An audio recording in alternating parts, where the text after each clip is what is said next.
Hi, ഞാൻ നിങ്ങളുടെ GGK. അടുത്ത ടോപ്പിക്കായിട്ട് വന്നിട്ടുണ്ട്. നിങ്ങളുടെ ഇഷ്ടപ്പെട്ട ഫേവറേറ്റ് ഇൻഡസ്ട്രിയൽ ബീജം കോപ്പീഡ് ആണോ അല്ലയോ നോക്കാം. അതിനു മുന്നേ ഈ വെക്കേഷനിൽ കുട്ടികൾക്ക് വേണ്ടിയിട്ട് അവരുടെ മൊബൈലിൽ നിന്നും അവരെ കുറച്ച് ഡിസ്ട്രാക്ട് ചെയ്യാൻ വേണ്ടിയിട്ട് അവക്കാഡോ പബ്ലിക്കേഷൻ നല്ല രസമുള്ള സ്റ്റോറി ബുക്സുകൾ ക്രിയേറ്റ് ചെയ്തിട്ടുണ്ട്. കുട്ടികൾക്ക് വേണ്ടി മലയാളത്തിലും ഉണ്ട്, ഇംഗ്ലീഷിലും ഉണ്ട്. അപ്പോൾ അത് ജസ്റ്റ് ഒന്ന് ചെക്ക് ചെയ്യുക. താഴെ ലിങ്കിലുണ്ട്. സിംഗിൾ ബുക്കിനേക്കാളും കോമ്പോസ് വാങ്ങുന്നതിൽ ഓഫേഴ്സ് ഉണ്ട്, അതൊന്ന് ചെക്ക് ചെയ്ത് നോക്ക്. Okay, let's coming back to our video. ഇത് ഞാൻ കുറച്ച് നാളായിട്ട് ഇതിൻ്റെ പിറകെ നടന്ന്, അല്ലെങ്കിൽ ലൈക്ക് റിസർച്ചൊന്നുമല്ല, ഞാൻ കാലങ്ങളായിട്ട് പാട്ട് കേട്ട് സിനിമകൾ എല്ലാം കണ്ട് അതിൽ നിന്ന് മനസ്സിലാക്കിയ കുറച്ച് കാര്യങ്ങളായിട്ടാണ് വരുന്നത്. സോ ഇതൊന്നും അങ്ങനെ ഇൻ്റർനെറ്റിൽ ബ്ലേറ്റൻ്റ് ആയിട്ട് സെർച്ച് ചെയ്ത് റിസർച്ച് ചെയ്ത് കണ്ടുപിടിക്കാൻ പറ്റുന്ന സാധനങ്ങളൊന്നും അല്ല. അനലൈസ് ചെയ്ത് സംസാരിച്ച പല ആർട്ടിസ്റ്റുകളും ക്രിയേറ്റേഴ്സിൻ്റെ അടുത്ത് സംസാരിച്ച് അവിടെ നിന്ന് കിട്ടിയ ഒരു അറിവാണ്. സോ മിസ്റ്റേക്സുകൾ ഉണ്ടാവാം, കറക്ഷൻസ് ഉണ്ടാവാം, എന്ത് ഉണ്ടെങ്കിലും കമൻറ്റിൽ പറയുക. അപ്പോൾ steel like an artist, copy അടിക്കുന്നത് അല്ലെങ്കിൽ ഒരു സാധനം പോലെ മറ്റൊരു സാധനം ചെയ്യുന്നത് ശരിയോ തെറ്റോ, നല്ലതോ ചീത്തയോ, അതിനെവിടെയാണ് അതിൻ്റെ ലൈൻ വരയ്ക്കുന്നത്? അത് ചിലവർ ഇൻസ്പിറേഷൻ എന്ന് പറയുന്നു, ചിലവരത് സ്റ്റീലിംഗ് ആണെന്ന് പറയുന്നു, ചിലർ കോപ്പി അടിയാന്ന് പറയുന്നു, അത് ഭയങ്കര കോപ്പി, അങ്ങനെ തന്നെ കോപ്പി അടിച്ച് വെച്ചിട്ടുണ്ടെന്ന് പറയുന്നു. അപ്പോൾ അത് എങ്ങനെയാണ് അത് എങ്ങനെ ആയിരിക്കും നമുക്കത് നോക്കാം. പണ്ടും ഇപ്പോഴും ഇപ്പം കോമിക്സ് എടുത്താലും മാർവലിൻ്റെ കോമിക്സിൻ്റെ ക്യാരക്ടേഴ്സ് ആയാലും DC-യുടെ കോമിക്സിൻ്റെ ക്യാരക്ടേഴ്സ് ആയാലും ഓൾമോസ്റ്റ് ഒരാൾ ഒരെണ്ണം കണ്ടുപിടിക്കും, മറ്റേ ആൾ അതിൽ നിന്ന് കോപ്പി അടിക്കും, ചിലവർ ഇവിടെ നിന്ന് കണ്ടുപിടിക്കും, അപ്പുറത്ത് കോപ്പി അടിക്കും. അത് കോപ്പി അടിയാണോ അതോ ഇനി റൈവൽസ് ആയതുകൊണ്ട് അവരെ പോലെ ഇവര് എടുത്തിട്ട് അതിനെ കിടിലമാക്കുന്നതാണോ? അതൊക്കെ ഓരോ ആൾക്കാരുടെ കാഴ്ചപ്പാട്, അതാ ഓരോ ആൾക്കാരുടെ രീതി. എനിവേ, ഇത് ചെയ്യാറുണ്ട്, സത്യം പറഞ്ഞാൽ ചെയ്യാറുണ്ട്. ആർട്ടിസ്റ്റുകൾ എല്ലാവരും ചെയ്യാറുണ്ട്. അത് പണ്ടായാലും ഇപ്പോഴായാലും എപ്പോഴായാലും ഇതുണ്ട് എന്നുള്ള സത്യമാണ്. പക്ഷെ ഇത് എത്രത്തോളം ഉണ്ട്, അല്ലെങ്കിൽ ഇതിന്റെ ലൈൻ എവിടെയാണ്, ഇത് എത്രത്തോളം ആണ് നമുക്കിങ്ങനെ ചെയ്യാൻ പറ്റുന്നത്, അല്ലെങ്കിൽ ഇതിന് എത്രത്തോളം ചെയ്താലാണ് കുഴപ്പമില്ലാത്തത്? പെയിന്റിങ്സിലും ഇതുപോലെ സിമിലർ പെയിന്റിങ്സ് ഒരു ആർട്ടിസ്റ്റ് അവിടെ ലോകത്ത് ഒരു സ്ഥലത്ത് നിന്ന് വരയ്ക്കുന്നു, വേറെ ആൾ അത് നോക്കി കോപ്പി അടിക്കുന്നു, അത് തന്നെ വീണ്ടും റിക്രിയേറ്റ് ചെയ്യുന്നു, അതിൻ്റെ കൂടെ വേറെ ആംഗിൾസ്, വേറെ പെർസെപ്ഷൻ, അതിൻ്റെ കൂടെ വേറെ രീതിയിലൊക്കെ വേറെ പെയിന്റിങ് ആക്കുന്നു, വേറെ സ്ട്രക്ചർ ആക്കുന്നു. At the end of the day ഒരു ഐഡിയ തന്നെയാണ് അങ്ങോട്ടും ഇങ്ങോട്ടും മാറ്റുന്നത്. സോ നമ്മൾ നേരത്തെ വീഡിയോയിൽ പറഞ്ഞതുപോലെ ആർട്ടിസ്റ്റിന്റെ എക്സ്പ്രഷൻ ഓഫ് സംതിങ് ആണ് ആർട്ട്. ആ എക്സ്പ്രഷൻ എന്ത് വേണോ ആവാം. മേ ബി ആ എക്സ്പ്രഷൻ അയാളുടെ അടുത്തുള്ള ട്രിബ്യൂട്ട് കൊണ്ടാവാം, അത് കണ്ട് ഇൻസ്പിറേഷൻ കാരണം ചെയ്തതാവാം, അതിന്റെ ഇൻഫ്ലുവൻസ് ഇൻഡയറക്ട്ലിയും ആവാം. നമ്മൾ കൊച്ചിലായിരുന്നപ്പോൾ കേട്ടതും അറിഞ്ഞതും വെച്ചിട്ട് നമുക്ക് ഇഷ്ടപ്പെട്ട കുറച്ച് കാര്യങ്ങൾ വെച്ച് ഇൻഫ്ലുവൻസ്ഡ് ആയത് കൊണ്ടാവാം. ഇങ്ങനെ പല കാരണങ്ങൾ കൊണ്ടാവാം നമ്മളൊരു ആർട്ട് ഫോമിലോട്ട് വന്നെത്തുന്നത്, ഒരു ആർട്ടിസ്റ്റ് ഒരു ആർട്ട് ഫോം ചെയ്യുന്നത്. അങ്ങനെ പറഞ്ഞു വരുമ്പോൾ തന്നെ ശരിക്കും പറഞ്ഞൊരു ഒറിജിനൽ തോട്ട് അല്ലെങ്കിൽ ന്യൂ ഐഡിയ, ഇത് യുണീക്ക് ഐഡിയ ആണ്, ഇത് എവിടെയില്ല, ഇത് ഞാൻ മാത്രം കണ്ടുപിടിച്ചാണ് എന്ന് ആർക്കും അവകാശപ്പെടാൻ പറ്റില്ല. കാരണം ജനിക്കുന്നതിന് മുന്നേ തന്നെ നമ്മൾ ഓരോ കാര്യങ്ങളും കേട്ടും അറിഞ്ഞും തന്നെയാണ് ഈ ഭൂമിയിലോട്ട് വരുന്നത്. ഭൂമിയിലോട്ട് വന്നു കഴിഞ്ഞാൽ എല്ലാ ജീവജാലങ്ങളും എല്ലാ കാര്യങ്ങളും ഇൻഫ്ലുവൻസ് ആവുന്നുണ്ട്. അപ്പോൾ at the end of the day നമ്മളൊരു കാര്യം ചെയ്യുമ്പോൾ എല്ലാത്തിൻ്റെയും ഒരു കോമ്പിനേഷൻസ് ആണ് വരുന്നത്. സോ അതുകൊണ്ടാണ് അതുകൊണ്ട് ഇത് എൻ്റെ സ്വന്തം ഐഡിയ, ഇത് ഞാൻ മാത്രം, ഇത് എനിക്ക് മാത്രമേ ഉള്ളൂ എന്ന് നമുക്ക് അവകാശപ്പെടാൻ പറ്റില്ല എന്ന് പറയുന്നത്. എനിവേ, ചില സമയങ്ങളിൽ ബ്ലേറ്റൻ്റ് ആയിട്ട് അതുപോലെ എടുത്ത് ഇപ്പുറത്ത് വെച്ചിട്ട് ഇത് എൻ്റെ ആണെന്ന് പറയുന്ന ആൾക്കാരുണ്ട്. അവിടെയാണ് ശരിക്കും പ്രശ്നം. അങ്ങനെ ചെയ്യുമ്പോൾ ചെയ്ത ആളുടെ റെക്കഗ്നേഷനാണ് ഇല്ലാതായി പോകുന്നത്. ഒരാൾ ആദ്യം ഈ ഒരു കാര്യം ചെയ്തു, അത് വേറെ ഇൻഫ്ലുവൻസ് എല്ലാം വെച്ച് ഒരെണ്ണം ചെയ്തു, അത് അതുപോലെ എടുത്തിട്ട് ഇത് എൻ്റെ ആണെന്ന് പറയുന്നതാണ് പ്രശ്നം. അവിടെ ഇയാള് രണ്ടാമത് എടുക്കുന്ന ആള് അതിൽ നിന്നും റെപ്യൂട്ടേഷനും ഫെയിമും എല്ലാം റെന്യൂമറേഷനും എല്ലാം ക്രിയേറ്റ് ചെയ്യുന്നതാണ് പ്രശ്നം. അങ്ങനെ ചെയ്താൽ പോലും അത് സ്വന്തമായിട്ട് എന്തെങ്കിലും ഇൻപുട്ട് കൊടുത്ത് അതിനെ മാറ്റി അത് എൻ്റെതായ രീതിയിൽ ഇവിടെ എങ്ങനെയാണോ ഇതിനെ പ്ലേസ് ചെയ്യേണ്ടത്, ഇത് എന്തുകൊണ്ട് ഞാൻ എടുത്തു, അല്ലെങ്കിൽ ഇത് എന്ത് പൊളിറ്റിക്സ് ആണ് ഇവിടെ പറയുന്നത്, അത് അയാൾക്ക് അതിലൂടെ പറയാം. അതില്ലാതെ അത് അങ്ങനെ എടുത്ത് ചെയ്യുന്നതാണ് ഇഷ്യൂ. ഇപ്പൊ തന്നെ ലാസ്റ്റത്തെ വീഡിയോയിൽ പറഞ്ഞിട്ടുണ്ടായിരുന്നു ഫീലിംഗ് ഗുഡ് എന്ന പാട്ട്. ആ ഫീലിംഗ് ഗുഡ് പാട്ട് കാലങ്ങളായിട്ട് മാറി മാറി മാറി പല ആൾക്കാർ പല രീതിയിൽ പല വേർഷൻസ് ചെയ്യുന്നുണ്ട്. അപ്പം ആദ്യം ചെയ്തത് അല്ല രണ്ടാമത് ചെയ്തപ്പോൾ അതൊരു സിവിൽ റൈറ്റ്സ് മൂവ്മെന്റിന്റെ ഭാഗമായി. പിന്നീട് അത് വീണ്ടും മാറി. സ്വന്തമായിട്ടുള്ള വ്യൂസ് അതിലൂടെ എക്സ്പ്രസ് ചെയ്യുവാണെങ്കിൽ യെസ്, നമുക്ക് അതിനെ നല്ല പോലെ ട്രീറ്റ് ചെയ്യാം. സോങ്സ് അല്ലെങ്കിൽ മ്യൂസിക് എന്ന് പറയുന്നത് വെസ്റ്റേൺ ആയാലും ക്ലാസിക്കലായാലും ഇത് പണ്ട് കാലങ്ങളായിട്ട് ഇവിടെ തന്നെ ഉണ്ട്. ഇപ്പം ക്ലാസിക്കലാണെങ്കിൽ പല പല രാഗങ്ങൾ ഓൾറെഡി ക്രിയേറ്റ് ചെയ്ത് സീക്വൻസും അതിൻ്റെ പല പെർമ്യൂട്ടേഷനും കോമ്പിനേഷൻസ് എല്ലാം ചെയ്ത് വെച്ചിട്ടുണ്ട്. അതുപോലെ തന്നെ സിംഫണീസും എല്ലാം ഉണ്ട് ഓൾറെഡി. വർഷങ്ങളെടുത്ത് ഓരോ ആൾക്കാരും ഇത് ചെയ്ത് വെച്ചിട്ടുണ്ട്. സോ ഇനി നമ്മൾ എന്ത് ചെയ്താലും ഇതിൻ്റെ ഒരു റെസൊണൻസ് എഫക്റ്റ് ആയിരിക്കും വരുന്നത്. അല്ലെങ്കിൽ നമ്മൾ പണ്ട് കേട്ടിട്ടുള്ളതിൻ്റെ എഫക്റ്റേ വരുള്ളൂ.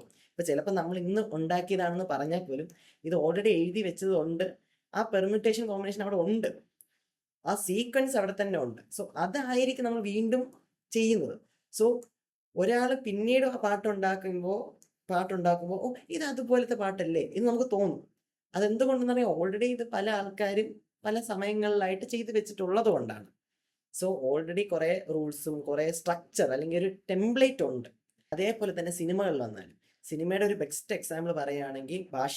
എടാ ഭാഷ അല്ലടാ ഭാഷ, മണി ഭാഷ, അതാണ് സിനിമയുടെ പേര്. ഭാഷ സിനിമയുടെ ഒരു മെയിൻ സ്ട്രക്ചർ അല്ലെങ്കിൽ മെയിൻ കോർ ഐഡിയ എന്ന് പറഞ്ഞാൽ ഒരാളുണ്ട്, നായകനുണ്ട്, നായകൻ പാവമായിട്ടാണ് ഇരിക്കുന്നത്, നായകൻ്റെ പാസ്റ്റ് ആർക്കും അറിയത്തില്ല. അപ്പോൾ ഇൻ്റർവെൽ ആകുമ്പോൾ ഒരു ഫൈറ്റ് സീക്വൻസ് അല്ലെങ്കിൽ എന്തെങ്കിലും ഒരു ട്രിഗർ ഇത് വരും. അപ്പോൾ ഇൻ്റർവെല്ലിന് ശേഷം എനിക്കൊരു പഴയ കാലം ഉണ്ടെന്ന് പറഞ്ഞ് ഇൻ്റർവെല്ലിന് ശേഷം പഴയ കാലത്തിന് കാണിക്കുന്നു. പഴയ കാലത്തിൽ ഇയാൾ വൻ കിടിലമായിരുന്നു, കിടുകിട വിറപ്പിക്കുന്ന ആളായിരുന്നു. ക്ലൈമാക്സിലോട്ട് എത്തുമ്പോൾ നേരത്തെ പണ്ട് വിറപ്പിച്ച കിടിലമായ വില്ലൻ വീണ്ടും വരുന്നു. ഇയാളുടെ തനി സ്വഭാവം വീണ്ടും കാണുന്നു.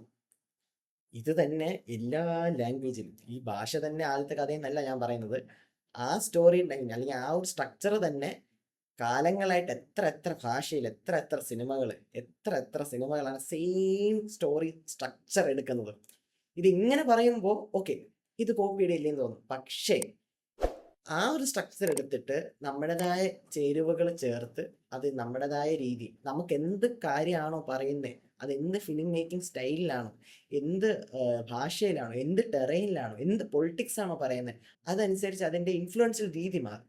അപ്പം നമ്മൾ എവിടെയാണ് അതിൻ്റെ ലൈൻ വരയ്ക്കുന്നത് എന്നുള്ളത് അതിനെ സംബന്ധിച്ചാണ് ഇരിക്കുന്നത്.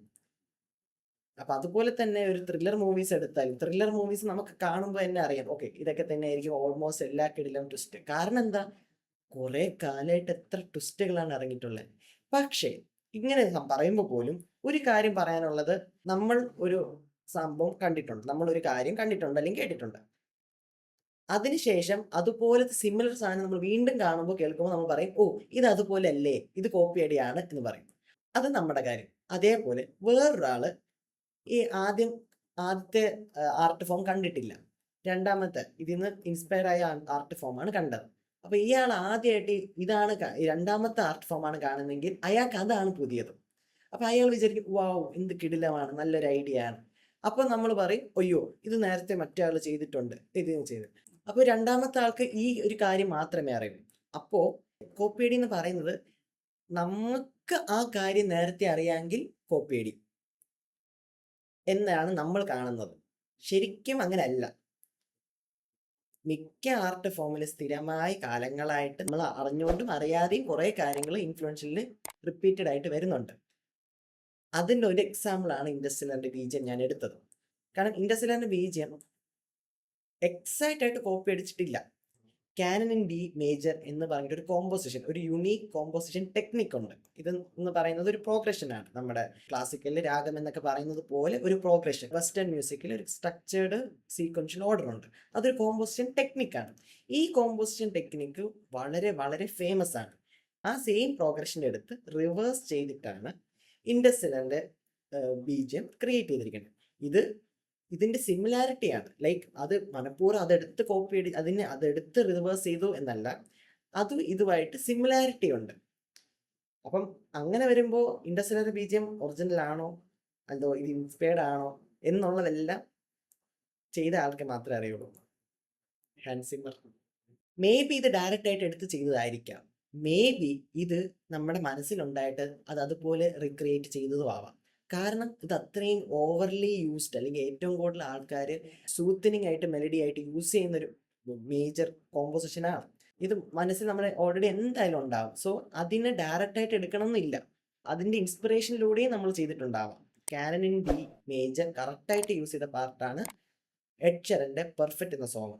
അതുപോലെ മറൂൺ 5ന്റെ മെമ്മറീസ് എന്ന സോങ്ങും ഇത് പെർഫെക്റ്റ് ആയിട്ട് യൂസ് ചെയ്തിട്ടുണ്ട്. ഇത് അതുപോലെ എടുത്ത് ക്രിയേറ്റ് ചെയ്ത സോങ് ആണ്. ഈ ഇൻഡസ്ട്രിയലിന്റെ ബീജിയത്തിന്റെ സെയിം പാറ്റേൺ ആയിട്ട് വരുന്നതാണ് അറ്റാക്ക് ഓൺ ടൈറ്റനിലെ ഐ ഓഫ് വാട്ടർ എന്ന് പറഞ്ഞിട്ടൊരു മെലഡി ഉണ്ട്. ഇത് രണ്ടും ഓൾമോസ്റ്റ് സിമിലർ ആണ്. പക്ഷേ നമുക്ക് നോർമൽ ഓഡിയൻസിന് കേൾക്കുമ്പോൾ അങ്ങനെ ഫീൽ ചെയ്യത്തില്ല. പക്ഷെ ഇതിനെപ്പറ്റി പഠിച്ചവർക്കും അറിയുന്നവർക്ക് അറിയാം, ഓ ഇതാ ഇന്ന പ്രോഗ്രഷൻ ആണ്, ഇതാണ് എന്നവർക്ക് മനസ്സിലാവും. ഇവിടെ ഇന്ത്യൻ സോങ്സിലായാലും തമിഴിലായാലും മലയാളത്തിലായാലും ക്ലാസിക്കൽ മ്യൂസിക്കിന്റെ സെയിം രാഗം എടുത്തിട്ട് തന്നെയാണ് പണ്ടും ഇപ്പോഴും ആൾക്കാർ പാട്ടുണ്ടാക്കുന്നത്. അപ്പോൾ ഒരു രാഗത്തിന് ഒരു ഭാഗം എടുക്കും, വേറൊരു രാഗത്തിന് വേറെ ഭാഗം എടുക്കുന്നു, കണക്ട് ചെയ്യുന്നു, അതിന് നല്ലൊരു കണക്ഷൻ കൊടുക്കുന്നു. അങ്ങനെ തന്നെയാണ് കാലങ്ങളായിട്ട് പാട്ടുണ്ടാക്കുന്നത്. സോ അതുകൊണ്ടാണ് നമുക്ക് മലയാള പാട്ടുകളും ആ പാട്ട് ഈ പാട്ട് ഒരുപോലെയാണല്ലോ, ഇന്നത് ഒരേ ഫീലാണല്ലോ എന്ന് നമുക്ക് തോന്നുന്നത്. ശരിക്കും ഓൾറെഡി എക്സിസ്റ്റിംഗ് ആയിട്ടുള്ള കുറേ കാര്യങ്ങൾ ഉള്ളത് കൊണ്ട് അതേ റൂൾസ് ഫോളോ ചെയ്തു. പിന്നെ അതിൽ കുറച്ച് ചേരുവകൾ അങ്ങോട്ടും ഇങ്ങോട്ടും, ഇൻസ്ട്രുമെന്റ്സ് മാറ്റുമ്പോൾ അതിന്റെ ഇത് മാറും, ആഡഡ് വോയിസ് മാറ്റുമ്പോൾ അതനുസരിച്ച് മാറും, പാട്ടുകാർ പാടുന്ന രീതി മാറുമ്പോൾ അത് മാറും. എന്തൊക്കെ മാറിയാലും ആ സ്ട്രക്ചർ അവിടെ തന്നെ ഉണ്ട്. അതുപോലെ തന്നെ പല പല പെയിന്റിങ്സിൽ നിന്നും സിനിമയിലെ സെയിം പെയിന്റിങ് ആയിട്ടുള്ള രീതിയിൽ ഷോർട്സ് റീക്രിയേറ്റ് ചെയ്യാറുണ്ട്. മിക്ക സിനിമകളും ബുക്കിൽ നിന്ന് തന്നെയാണ് വരുന്നത്. ഡയറക്റ്റ് ബുക്ക് അഡാപ്റ്റേഷൻ ആയിരിക്കും, അല്ലെങ്കിൽ ബുക്കിൽ നിന്നും ഇൻസ്പിറേഷൻ ചെയ്തതായിരിക്കും. അതുപോലെയുള്ള കാര്യമാണ് സിനിമയിൽ നിന്ന് ഇൻസ്പയർ ചെയ്ത ഗെയിംസ് വരെ ഉണ്ട്. അതുപോലെ ഗെയിമിൽ നിന്ന് ഇൻസ്പയർ ചെയ്ത സിനിമകളും ഉണ്ട്. ഈ സിനിമയിൽ നിന്ന് ഇൻസ്പയർ ചെയ്ത ഗെയിം എന്ന് പറയുന്നത് ഓൾഡ് ബോയ് എന്നിട്ട് കൊറിയൻ ഫിലിം ഉണ്ട്. ആ ഫിലിമിൻ്റെ അകത്ത് ഒരു single take corridor fight sequence ഉണ്ട്. ആ സീക്വൻസ് കണ്ടിട്ട് ഷീഫു എന്ന് പറഞ്ഞിട്ടൊരു ഗെയിം, ആ ഗെയിമിൻ്റെ അത് സെയിം ഇവർക്ക് വേണ്ടിയിട്ട് ഇവർക്കുള്ള ട്രിബ്യൂട്ട് പോലെ ഷീഫു എന്ന ഗെയിമിൽ സെയിം ഫൈറ്റ് സീക്വൻസ് റീക്രിയേറ്റ് ചെയ്തിട്ടുണ്ട്. ഗെയിംസിൽ നിന്ന് ക്രിയേറ്റ് ആയ മൂവീസ് ഉണ്ട്, സീരീസ് ഉണ്ട്. ശരിക്കും പറഞ്ഞാൽ ഒരു ആർട്ട് ഫോമിൽ നിന്ന് വേറെ ആർട്ട് ഫോമിലോട്ട് ചാടാം. അപ്പോൾ ഒരു ഒറിജിനൽ ഐഡിയ അത് അവരുടെ സ്വന്തം തന്നെയാണ്, അല്ലെങ്കിൽ അങ്ങനെ നമുക്ക് വാശി പിടിക്കാനോ അല്ലെങ്കിൽ അതിങ്ങനെ സ്റ്റിക്ക് ഓൺ ചെയ്യാനോ പറ്റത്തില്ല. അതെപ്പോഴും ഇൻഫ്ലുവൻഷ്യൽ ആയിരിക്കും. അതെപ്പോഴും നമുക്ക് ഇങ്ങനെ വെള്ളം പോലെ ഇങ്ങനെ ഒഴുകി നിൽക്കും. അപ്പം ഒരു കാര്യം നമ്മൾ എടുക്കുമ്പോൾ അതിൽ പല കാര്യങ്ങളുടെ ഇൻഫ്ലുവൻഷൻ ഉണ്ടാവും. അപ്പം നാളെ ഞാനൊരു സിനിമ എടുത്താലും ഞാൻ കണ്ട അല്ലെങ്കിൽ എനിക്ക് ഇഷ്ടപ്പെട്ട അല്ലെങ്കിൽ ഞാൻ അറിയുന്ന കുറേ കാര്യങ്ങളുടെ ഒരു കൂടിച്ചേർത്തിട്ട് ഒരു ഡയറക്റ്റായിട്ട് കോപ്പി അടിച്ചില്ലെങ്കിൽ കൂടെ ഒരു നമ്മുടേതായ രീതിയിൽ ഇൻഫ്ലുവൻഷ്യൽ ആയിട്ട്, അല്ലെങ്കിൽ നമ്മൾ അതിന് ട്രിബ്യൂട്ടായിട്ട് ചില സമയത്ത് നമ്മൾ സെയിം സീക്വൻസ് അവർക്ക് വേണ്ടിയിട്ട് നമുക്ക് അതുപോലെ ചെയ്യാമെന്ന് തീരുമാനിക്കുന്ന ഷോട്ടുകളുണ്ട്, BGMs അതുപോലെ എടുക്കുന്നവരുണ്ട്. ഇങ്ങനെ ചെയ്യുമ്പോൾ പോലും അതാത് ആർട്ടിസ്റ്റിന് ക്രെഡിറ്റ് കൊടുക്കുക, അല്ലെങ്കിൽ അവർക്ക് റെക്കഗ്നിഷൻ കൊടുക്കുക. ഭീഷ്മപർവത്തിൽ സിനിമ തുടങ്ങുമ്പോൾ തന്നെ പറഞ്ഞിട്ടുണ്ട് എവിടെ നിന്നൊക്കെയാണ് ഇവർ ഇൻസ്പിറേഷൻ ചെയ്തിട്ടുള്ളതെന്ന്. അതുപോലെ ഇപ്പോൾ അറിയാം മസ്തിഷ്കം എന്ന് പറയുന്ന സിനിമയിലും ലാസ്റ്റ് സിനിമ തീരുമ്പോൾ റെഫറൻസ് ബുക്ക്, റെഫറൻസ് മൂവീസ് എല്ലാം അവരെന്നെ കൊടുത്തിട്ടുണ്ട്. സോ അപ്പോൾ ആൾക്കാർക്ക് കൺഫ്യൂഷൻ ഇല്ല. അപ്പോൾ ഇത് ഇതാണ് എടുത്തത് എന്ന് ഓൾറെഡി അവർ പറഞ്ഞിട്ടുണ്ട്. അപ്പോൾ സ്റ്റീൽ ലൈക്ക് ആൻ ആർട്ടിസ്റ്റ് എന്ന് ശരിക്കും പറയുന്നത് പറഞ്ഞാൽ ഡയറക്റ്റ് ആയിട്ട് കോപ്പി അടിക്കുക എന്നല്ല, ഒന്നും ആരുടെ ഒറിജിനൽ തോട്ടല്ല. സോ ക്രിയേറ്റ് ചെയ്യുമ്പോൾ നമ്മൾ പല ആൾക്കാരുടെ ഇൻഫ്ലുവൻഷ്യൽ ആയിരിക്കും, നമുക്ക് ട്രിബ്യൂട്ട് നമ്മൾ അവരുടെ ഇഷ്ടപ്പെട്ട് ചെയ്യുന്നതായിരിക്കും, ഇൻസ്പയർഡ് ആയിരിക്കാം, ഇൻഫ്ലുവൻഷ്യൽ ആയിരിക്കാം. അപ്പം അവരുടെ ഹീറോസിനെ സ്റ്റഡി ചെയ്ത് അതിന് നമ്മുടേതായ രീതിയിൽ അങ്ങോട്ടും ഇങ്ങോട്ടും മാറ്റി അതങ്ങനെ ചെയ്യുമ്പോൾ പോലും നമ്മൾ റെസ്പെക്ട്ഫുള്ളി ചെയ്യണം. എങ്ങനെയെന്ന് പറഞ്ഞാൽ നമ്മൾ അതിനെ സ്റ്റഡി ചെയ്യണം, അത് ട്രാൻസ്ഫോം ചെയ്യണം, അതിന് വേണ്ടതായ രീതിയിലുള്ള ക്രെഡിറ്റ്സും കൊടുക്കണം. ഈ ഒരു ടോപ്പിക്ക് പറയാൻ വേണ്ടിയിട്ട് മാത്രമാണ് ക്ലിക്ക് ബൈറ്റ് ആയിട്ട് തംബ്നെയിലും ടൈറ്റിലും അങ്ങനെ കൊടുത്തത്. സോ ഇതിനുള്ള ആൻസർ എന്താണ് നിങ്ങൾക്ക് തോന്നുന്നത് എന്ന് കമൻറ്റിൽ രേഖപ്പെടുത്താം. അടുത്ത വീഡിയോ ആയിട്ട് വരാം. ബൈ.